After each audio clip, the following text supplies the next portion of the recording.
I thank the ranking member, and we are deeply concerned about this for the reasons that are stated, and there are a lot of people that are confused about it, because what they've done here is they've taken three pieces of legislation, three titles, and merged them into one. Now, we don't have a problem, I don't have a problem with two of the three. I mean, in response to Ms. Lofgren, I think that antitrust enforcement provision is okay, because currently it's not explained, but the U.S. Judicial Panel on Multi-District Litigation can transfer our state AG's antitrust cases that arise under federal laws to other jurisdictions, and so that title would prevent that from happening. We're okay with that. I voted for that in committee.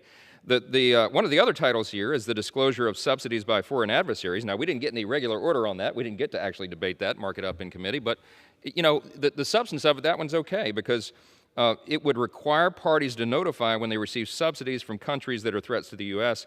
when filing a merger. We all agree on that.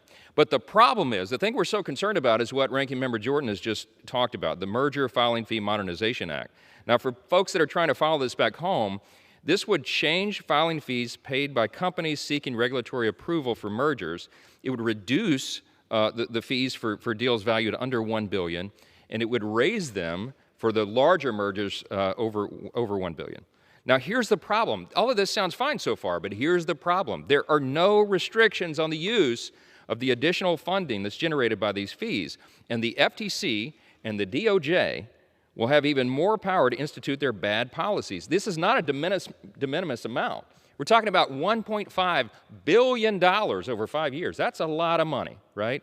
And just so you know, since President Biden took office, the FTC has pursued radical goals beyond its jurisdiction. One commissioner said she supports prioritizing FTC investigations relating to systematic racism, rulemaking for racist practices. These are very amorphous terms. They've been abused and used for all sorts of nefarious purposes.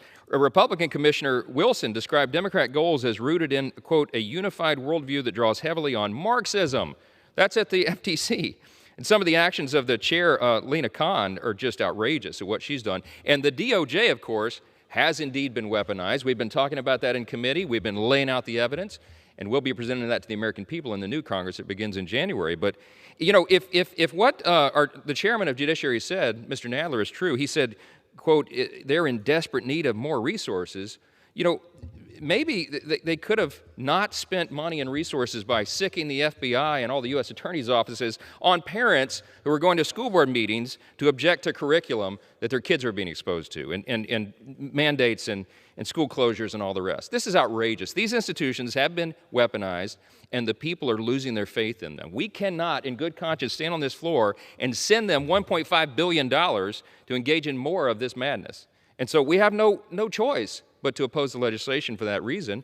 And I think it's a good one, and I think most of our colleagues are going to agree. I yield back.